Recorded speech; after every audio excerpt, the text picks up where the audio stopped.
It's in California without the Public Service Commission getting concerned about that. The evidentiary hearings are going on this week, and it just seems strange to me that in the process of this, when we're saying keep an open mind, the governor's sending out op-eds saying, this is bad. Well, Dave, the fact of the matter is, you can't have it both ways. Our position from the beginning was this needed to be approved by the Public Service Commission. Constellation's position is no, it didn't. And in the course of that, and I don't. I don't disagree with you. I don't disagree. They made their issues public. I think it's disingenuous to say that we should not have public discussion about these issues when all parties are doing it. The fact of the matter is, you got to separate the two discussions. One is our position of what our discussions have been. We think we've negotiated in good faith. We may not have rolled over, but we've negotiated in good faith in terms of either settlement or whatever you want to call it, joint proper or whatever. That's one thing. Their ability to go to the Public Service Commission, which they're availing themselves, is another, and they're doing it. And I don't see whether the two are contradictory at all. I go do this with these windmills up here in Allegheny County. And what it boils down to, it's time to cut the bullshit. It's an election year, and they're playing politics. Where's the votes going to come from?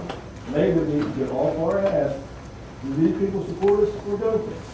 That's what it's boiling down to. And it's every time for election. I don't want to make a decision because I want to get reelected. And we're on two sides.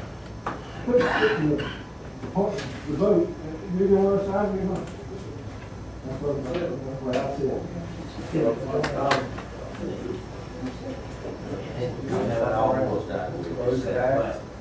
But John, I heard you say Public Service Commission. Yeah, for the public. Yeah. For the public, for the workers, Yeah. for the working off. But you said, well, just because of the majority of us believe in it. No, I want to separate two things, all right? One, impact on the public is a criteria. So public impacts, I'm not saying that they don't count or inappropriate. Also, I was merely pointing out is that, and this transcends the Public Service Commission, it goes to regulatory approvals altogether. The Public Service Commission is charged with approving what it is, according to the standards of the statute that they're addressing, which in this case includes the standards that you described.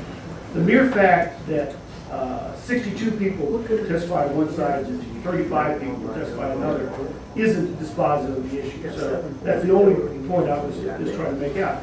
So it's not a matter of the person who gets the most people there wins type of thing. In fact, if the commission were even to make a finding relating to that, it would probably be subject to appeal. There's a standing proposition administrative law against plebiscite, doing what's popular in terms of what is appropriate under the statute. But since the standards themselves, so no, I'm not disputing that a lot of the issues you were raising in terms of impact on the public aren't appropriate issues and you shouldn't raise them. All I'm asking you to do is take a somewhat wider view and say yours aren't the only issues. Not that they're not important, but there are other issues, and one of those is the impact on the finances of PG&E and the impact on the ratepayers, and that's a critical one that the Public Service Commission has to take a look at. That's separate.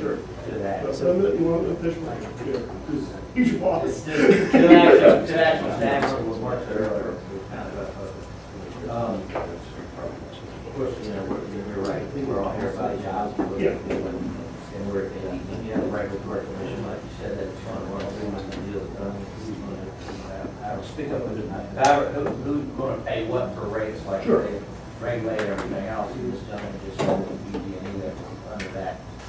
I'm talking about Calvert Christian. Yeah. So my question, I understand the governor, the Public Service Commission's job is to protect the public Yeah, because they're not all well versed and, somebody needs to protect these laws. it's complicated. But if, is there some way, okay, the one question is, who was the leader that brought this back to shoot this down? It wasn't Governor O'Malley. I mean, who's the big opponent here? Who's the big opponent to this? It's just not Governor O'Malley. Somebody else has had to bring this, I don't know. I mean, we know the green, No, I don't want to characterize anything of anyone, I mean, I don't want to take you back to the whole history. There was one purchase by Warren Buffett, that, and this was the settlement constellation. They, essentially unraveled that and into another one with EDF. The issue has been that, and I understand, I'm a lawyer, I understand people having a different point of view of law. Constellation's position had been, we're not subject, this acquisition is not subject to the Public Service Commission. In fact, as the gentleman noted today, they reserve the right to argue that thing, which I think is perfectly appropriate by their lawyers, and I tell them to do the same thing. That's their position. We don't agree. There were discussions about, trying to settle that on proper, which, have to do a decision that hopefully will take into effect all these issues.